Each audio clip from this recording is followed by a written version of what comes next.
And will you make it on Friday as well, or it's a bit too much? I would love to, but the kids go to school. Oh yeah, they have school, yeah. I'm working. Yeah.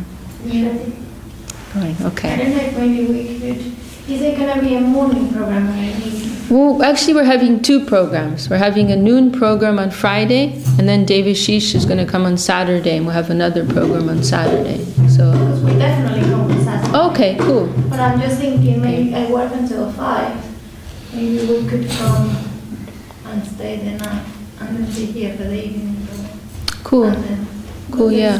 I'm actually leaving on Friday evening. I'm going to Ukraine.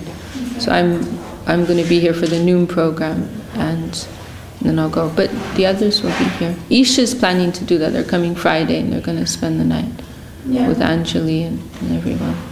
Yeah. So you off now? No, not quite yet. But I put the files on that. They're on the computer. So awesome. they're all on there. Okay. You just have to put your hard drive into there. Oh, they're on the desktop. On the desktop. Okay. And put a red label on it. Okay. And just BYI interviews. Okay, awesome, cool. I'll copy that off. Great. That's good. Yeah. Nice. Okay, well we are going live now, so we better go. Okay, so we're continuing with Sri Chaitanya Charitamrita, and who was here yesterday? I think you weren't here. None of you were here yesterday. Oh, you were here. We were discussing the Brahmin Ramdas, who had so much devotion for Sita Devi. He was very sad to think that Ravan abducted her. But Mahaprabhu was very merciful, and he reassured her that it was not possible for Ravan to take the real Sita. He took some shadow form of Sita. Because you remember the verse, Pandita? The Prakrita Vastunahe Prakrita Gochar. That which is Prakrita, mundane material, it cannot come within cannot come within the jurisdiction of what is aprakrita, what is divine. The two, they are separate. One cannot contact the other. That higher thing can descend and choose to contact the lower thing, but that lower thing cannot. It is common sense, actually. That lower thing cannot come into contact with that higher thing unless the higher thing so wills it. Okay, so we're going to pick up here.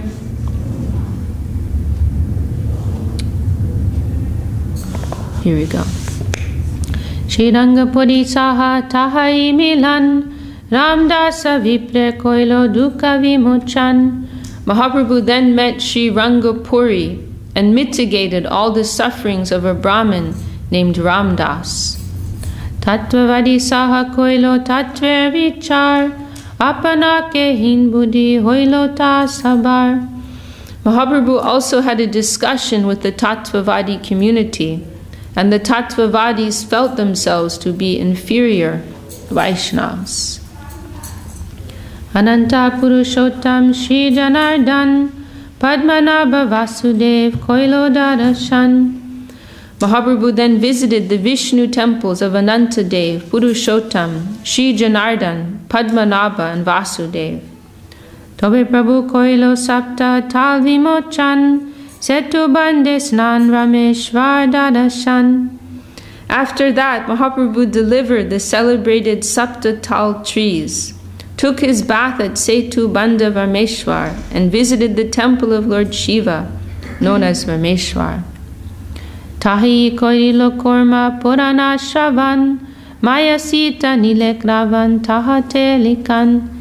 At Rameshwar, Mahaprabhu had a chance to read the Korma Purana, in which he discovered that the form of Sita, kidnapped by Ravan, was not that of the real Sita, but a mere shadow representation. Shuniya Prabhur Anandita Hoilo Man, Ramdasa Vipre Kata Hoilo Smaran. Mahaprabhu was very glad to read about the false Sita, and he remembered his meeting with Ramdas Vipra, who was very sorry that Mother Sita had been kidnapped by Ravan. Se Puratan Patra Agraha Kori Nilo, Ramdase Dekaya dukkha kandailo. Indeed, Mahaprabhu eagerly tore this page from the Kurma Purana, although the book was very old, and he later showed it to Ramdas Vipra, whose unhappiness was mitigated. This always I find so heart-touching, that Mahaprabhu, he was so concerned about the feeling of this Brahmin. He was remembering this Brahmin was disturbed. And Mahaprabhu had actually told him already, that this is not the case. It is not that Ravan took the real Sita. Mahaprabhu already told him that. And that was enough. That's more than enough. That's like millions of times more valuable than what is recorded in any scripture. But still Mahaprabhu, he's in his humility and his affection, he's happy to find this, verification in the scripture. And he's bringing it as evidence to soothe the heart of that Brahmin. It's saying he just tears it out of this original scripture to bring to him. And so loving to give some relief to this Brahmin.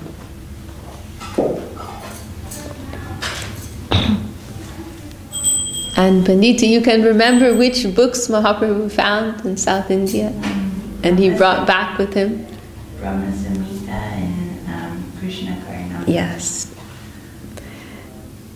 Brahma Samhita, Karnamrita, Dui Punti Paya, Dui Pushtaka Loyaila Uttam Janiya. Mahaprabhu also found 2 other books, namely Brahma Samhita and Krishna Karnamrita. Knowing these books to be excellent, he took them to present to his devotees. So these 2 books, they're very much, Jai Shri Gurudev ki Jai, Jai Pandita Devidasi ki Jai. These 2 books, they're very much, and you remember who wrote Krishna Karnamrita?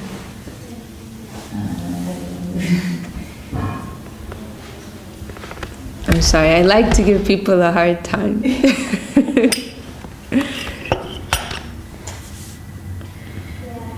I knew it.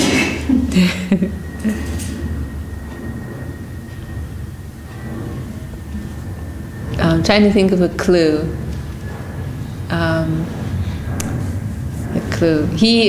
Here's a very good clue. He had he wrote one pranam mantra to a prostitute. Yeah, Bilvamangal. Yes. Really? Yeah, that's what I thought. Bilvamangal Thakur, yes. Yes. Do you know that history? Bilvamangal Thakur, at one time, he was an average person in the world, and he had this infatuation with a particular prostitute. And he would go to see her maybe every night, and one night he went to see her, and there was a very heavy storm, and so it was very difficult. There was like a river. Jai Shama Sundri Devidasi ki Jai. There was one river between, so it was and it was nighttime. There was, I've heard different versions, but I heard one version, there was a crocodile in the river, and he had to get past this crocodile. And then there was this very high wall, and because it was such a stormy night, she had locked everything. She wasn't expecting any customers. So there was this very high wall, and he had to climb over this. And then finally he got to her doorstep, knocking on her door, and she came.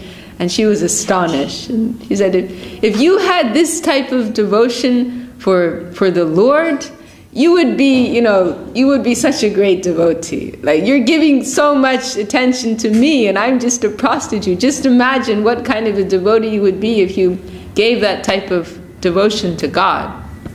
And this acted as like an epiphany for him. And he left everything, and he eventually went to stay in Vrindavan, and he became a very great devotee. He wrote, I don't know how much he wrote. This text we know he wrote, which is a very wonderful, high book we don't read, but very dear to Mahaprabhu, describing the intimate Lila of Krishna in Vrindavan. Mahaprabhu appreciated it very much. And he also had some interim period where he, Dandavat Didi, you off now? Okay, you have a little time. And he also, we're telling the story of Bilvamangal Thakur. You remember the story of Bilvamangal? Take a cushion, it's very cold. Okay, I'm going to tell the story again. When did he live? A long time ago, right? I think some thousands of years ago. I'm not sure. Anyway, it was before the time of Mahaprabhu, maybe at least 1,000 years, something like that. And it's said that he lived a very long time, like 700 years. It must have been in some, maybe it was in a previous age. It is mentioned like that. He lived a very long time. But anyway, Bilvamangal, he was a gentleman in the world, living worldly life, and he had a relationship with a prostitute. And he was like totally obsessed with her, totally infatuated. And he used to go to see her maybe every night. And then one night there was a very great storm. And he went to see her, and there was a river, we've heard, with crocodiles inside, and he managed to get past these crocodiles, and very high wall he had to climb over because everything was locked. He had to climb over this very high wall to get to her house, and then finally he got there to her door and knocked on her door, and she came out, and her name is Chintamani. And she was astonished, like he went to so much trouble on this, heavy, stormy, it was dangerous for him to come. So she was astonished, and she said, you have so much devotion to me, you're so attached to me. If you could put just a little of this towards God, you would be such a great devotee. So obviously she had some piety, she was a godly kind of person. And this acted as like an epiphany for Bilvamangal. And he thought, what am I doing with my life? Like, she's right. Like, what am I doing? So he left everything, and he eventually went to stay in Vrindavan, and he became a very great devotee. And he wrote different compositions. We're just mentioning this one. He wrote Krishna Karnamrita, which is very famous and was very dear to Mahaprabhu. But he also wrote a pranam mantra to her, to Chintamani, this prostitute, like as one of his gurus. It's called Vartma Pradarshak Guru, means the guru who points you in the right direction. That was how he saw her. So that book, Krishna Karnamrita, describing the higher pastimes of Krishna, that was very dear to Mahaprabhu, and especially we hear in his last 12 years, this was one of the main books that Mahaprabhu would hear. The work, who else? There's Vidya, the poetry of Vidyapati, another famous poet, Bilvamangal Thakur's Krishna Karnamrita, Jayadev's Gita Govinda, and did I say Chandidas already? No, Chandidas was another one. Also Ramananda Rai's dramas. So this was one of these main texts. And Mahaprabhu, this book, it had been lost. And when Mahaprabhu was in South India on this visit, he rediscovered this book and also Brahma Samhita, and he brought them back. And these two books, they were so perfect because they perfectly show what is Mahaprabhu's conception of Krishna as the Supreme Lord, Krishna, the Supreme Personality of Godhead. To the extent that some people, they say that Mahaprabhu didn't actually, in particular I hear this of Brahma Samhita, it's mentioned that some people say actually Brahma Samhita was written by Mahaprabhu himself because it so perfectly presents what is his conception about Krishna. So some persons, they say, oh, he didn't really discover that, he actually wrote it himself. But Srila Bhaktivinoda Thakur, he points out, but even if Mahaprabhu did write it, and it isn't like this ancient text from 5,000 or so many thousands of years before. That's even more happy for us, if Mahaprabhu wrote it. We were very happy if Mahaprabhu wrote it. But we are told, this is a record of what was Lord Brahma's meditation at the beginning of creation. Okay, so we will continue. So Mahaprabhu discovered these two books, he was very happy, and he brought them back with them to share with the devotees in Puri. Punarapi nila chole gaman korilo, bhakta gane meliya snan jacha dekilo. After collecting these books, Mahaprabhu returned to Jagannath Puri. At that time, the bathing ceremony of Jagannath was taking place, and he saw it. Anavasare Jagannath napaya darashan virahe alalanat korila gamam. When Jagannath was absent from the temple, Mahaprabhu, who could not see him, felt separation and left Jagannath Puri to go to a place known as Alalanat. So this is some period. I'll read this purport here. And so this is a period called Anavasade, which is referring to the absence of Lord Jagannath. After he goes through this elaborate bathing ceremony, then he plays this pastime that he becomes sick. And so then his servitors have to care for him, and during that period he's not seen by the public. So Mahaprabhu was very sad about this, so he went to some neighboring town, Alalanat, just like right next door, I think. 14 miles from Jagannath Puri. Bhakta sane din koto tahi rohila, goder bhakta aise samachar paila. Mahaprabhu remained for some days at Alalanat. In the meantime, he received news that all the devotees from Bengal were coming to Jagannath Puri. Nityananda Sarvabhauma Agraha Koriya, Nila Chole Aila Mahaprabhu Keloya. When the devotees from Bengal arrived at Jagannath Puri, both Nityananda Prabhu and Sarvabhauma Bhattacharya greatly endeavored to take Mahaprabhu back to Jagannath Puri. So the devotees have all arrived, they want to see Mahaprabhu, but Mahaprabhu is not there. So Nityananda, Sarvabhauma, they tried to bring him back. And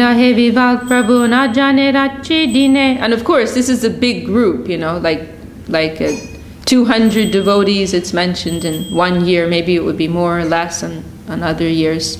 But like to find accommodation for everyone, that's like a little complicated, that's described later how Mahaprabhu requests, I think, Kashi Mishra to make arrangements for everyone. So they've all come to Puri, they have their places to stay, and for them all to go to this other town, I think it wouldn't be so practical. So bring Mahaprabhu there. Virahe Vival Prabhu na jane rachi dine, enokale aila goder bhakta gane. When Mahaprabhu finally left Alalanat to return to Jagannath Puri, he was overwhelmed both day and night due to separation from Jagannath. His lamentation knew no bounds. During this time, all the devotees from different parts of Bengal, and especially from Navadvip, arrived in Jagannath Puri. Sabe mili jukti kori kirtana rambilo, kirtana veshe prabhur manstira hoilo. After due consideration, all the devotees began chanting the holy name congregationally. Mahaprabhu's mind was thus pacified by the ecstasy of the chanting. Porve jabe Prabhu Rama nandere mi Lila, Lila chole asibare tare agya dila. Previously, when Mahaprabhu had been touring South India, he had met Ramananda Rai on the banks of the Godavari. At that time, it had been decided that Ramananda Rai would resign from his post as governor and return to Jagannath Puri to live with Sri Chaitanya Mahaprabhu. And this meeting is so, this is maybe I'll just give some background to Ananda Surupini. This is so I don't know how familiar you are with Chaitanya Charitamrita. There are these three sections, right? The Adi Lila, Madhya Lila, and Ancha Lila. Beginning, middle, and last section. And Kaviraj Goswami, he's writing Chaitanya Charitamrita in his last years in this world. And he's really feeling that he could leave the world at any moment. And he's losing his eyesight, his feeling arthritis in his fingers, and he's really earnestly feeling he could leave at any moment. And so what he did at the beginning of the middle section, the Madhya Lila, he wrote the first chapter of the middle section. It's a summary of the whole of the middle section. And then the second chapter of the middle section is a summary of the whole of the last section. Because he's feeling like, if I go in the middle of this, at least there will be some summary of these pastimes that are coming up. So it's very heart-rending. He expresses this later, this feeling like he wants to complete this, but he's not sure he's going to be able to. And so now we came to this first chapter of the middle section, and here Kaviraj Goswami is giving a summary of the whole of the middle section. And then after that, we'll come to the second chapter, which is maybe the most beautiful chapter in the whole book, and very dear to our Gurudev. We have actually, I have to confess, I jumped ahead to this section because I'm leaving next Friday, and I didn't want to miss this part. So, and also Maheshwari's leaving, and I didn't want her to miss this part. So selflessly. So this, the second chapter of this section, it's so beautiful because it's summarizing these later pastimes when Mahaprabhu's in this mood of divine madness and feeling separation from Krishna. So it's so ecstatic. I mean, I'm sorry to use that word, but it's so beautiful, that section. Mahaprabhu's, expressing this mood of divine love. And we have this beautiful recording of Gurudev chanting it, so I'd like to play that when we get there in the next few days. So anyhow, so we're in the middle of this part. These are all of these things that are being mentioned. It's like a tiny little synopsis, and then later in the book, everything will be described in more detail. This is like little, candy bites, rock candy bites of what will be elaborated on later. Okay, and so this meeting with Mahaprabhu and Ramananda Rai, this is just mentioned in one paragraph, but this is a whole chapter. It's the 8th chapter of this section, this meeting, Mahaprabhu, Ramananda Rai. And that is maybe the most significant chapter in this book, in the whole of Chaitanya Charitamrita. I mean, many chapters you could probably say, but in particular that chapter, because the whole ontology of theistic of theism is described there in this step-by-step way. Mahaprabhu's asking, in their conversation, Mahaprabhu is posing himself in the position of a student, and he puts Ramananda in the position of the teacher, the instructor. And Ramananda Rai is Vishakha Saki in Krishna Lila, so they have this eternal relationship. But in Gaura Lila, Ramananda appears as this government man. He's lives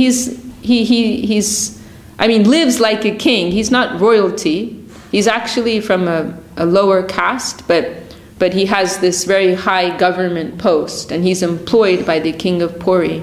And at that time, he's posted in this one region in South India, which must have been under the control of Orissa at that time. And so when Mahaprabhu goes to South India, they happen to meet sometime. Very beautiful meeting. Mahaprabhu's traveling alone and just living like a simple sadhu, like sleeping anywhere, visiting temples, chanting, and living very simple. And so one morning, or maybe in the afternoon, I'm not sure, he goes to bathe, but probably it was the morning, maybe like late morning. Mahaprabhu went to bathe in this river, Godavari River, and at the same time Ramananda came to bathe there also. And Ramananda, as I said, he had this very high government post, so he has this huge entourage, like at least 100, if not more, are in his entourage. You know, all these servants and, you know, attendants. Like it's a big deal. And so it's this interesting contrast. You know, Mahaprabhu's there as this like simple sannyasi, and Ramananda's there as like this, like, you know, big guy, you know, big guy in the world.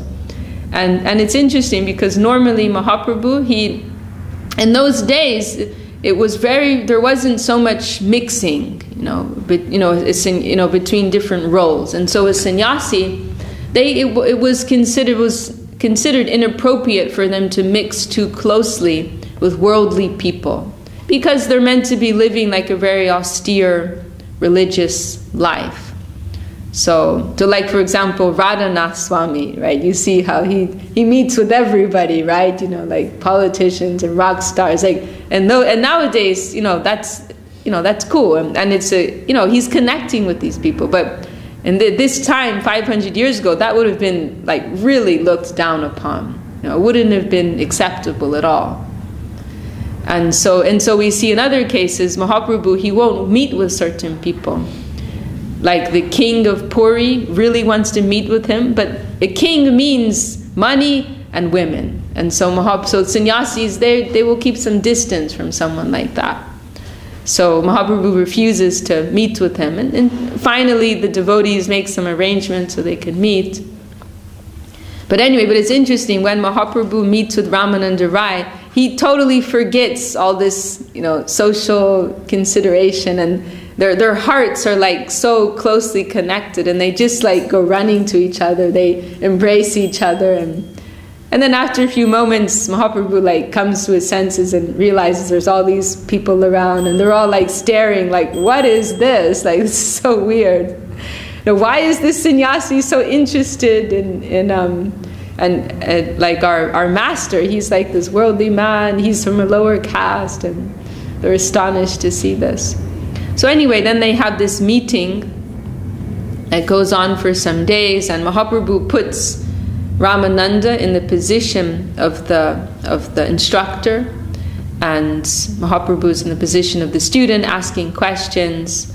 And so he begins with this question: Can you tell me what is the goal of life with some evidence from scripture?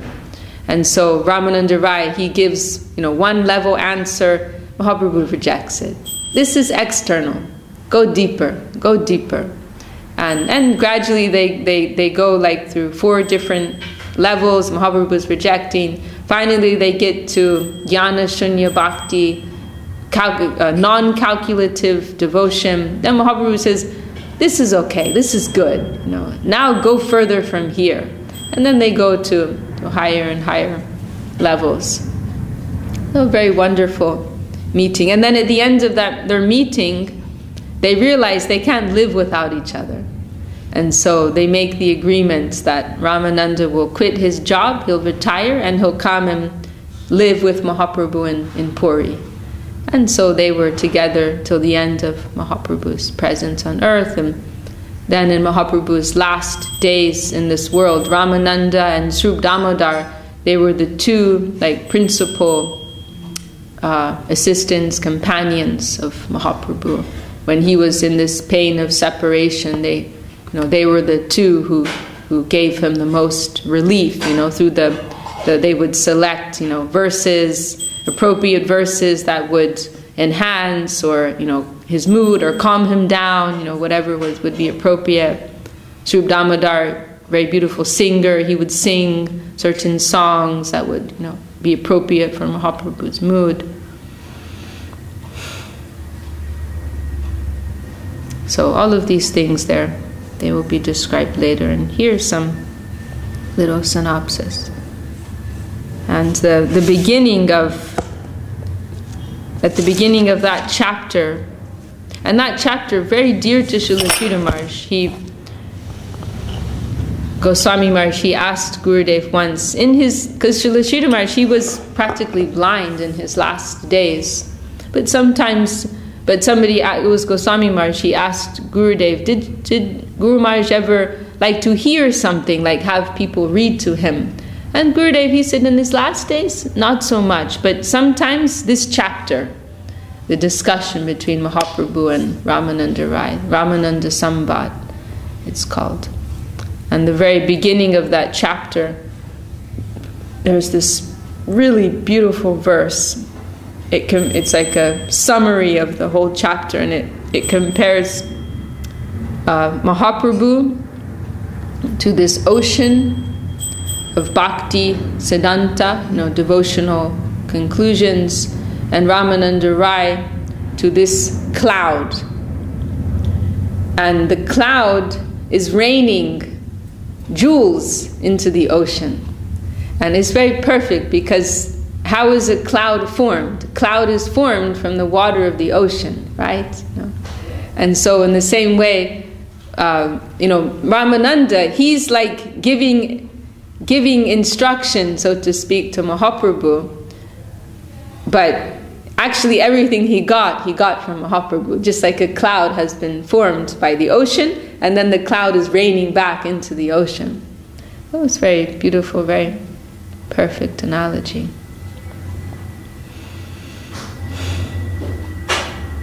So we will come to all these things. Well, I think we'll stop there. Busy day for everybody today. Any last comments or questions or anything?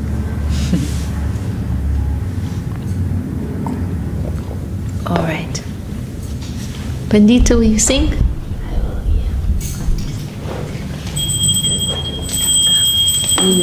Which one?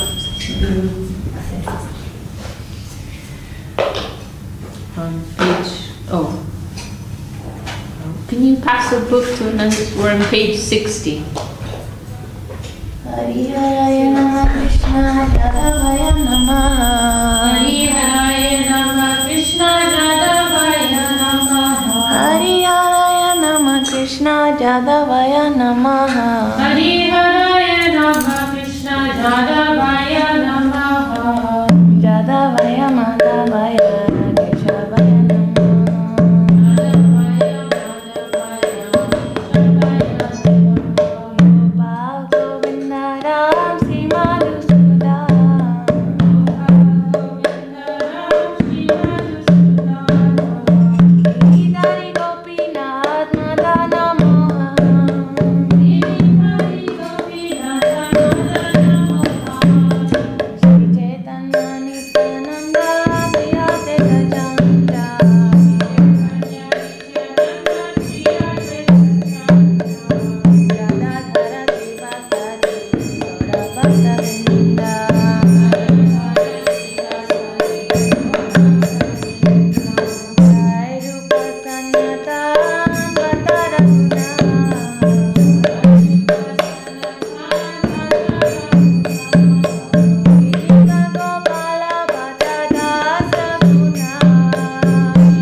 Jai Shri Bhakti Sundar Govinda Dev Prasanna Ki Jai Raj Bhakti Shri Dev Prasanna Jai Bhagavan Shri Bhakti Santa Saraswati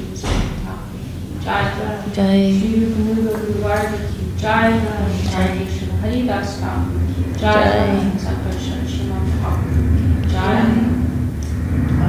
Shri Guru Ramakrishna Hari Jai Shri Navadip Dham Ki Jai Jai Bhakti Devi Guru Devi Tulasi Devi Ki Jai Shri Radha Krishna Rupa Vishakha Devidasi Giri Govardhan Ki Jai Ch.Ch Saraswati Ki Jai Sriyukta Vishakha Devidasi Jai Ch.Ch Saraswati London Chapter Ki Jai Seva Vinda Ki Jai Jai Shri Bhakti Nirmala Charja Jai Shri Bhakti Jai Charger Vinda Ki Jai Jai all the assembled devotees Ki Jai the world devotees Ki Jai Shri Karta Ki Jai Shri Charja Jai Shri Harinam Sankirtan Ki Jai Sriyukta Vishakha Devidasi ki Jai.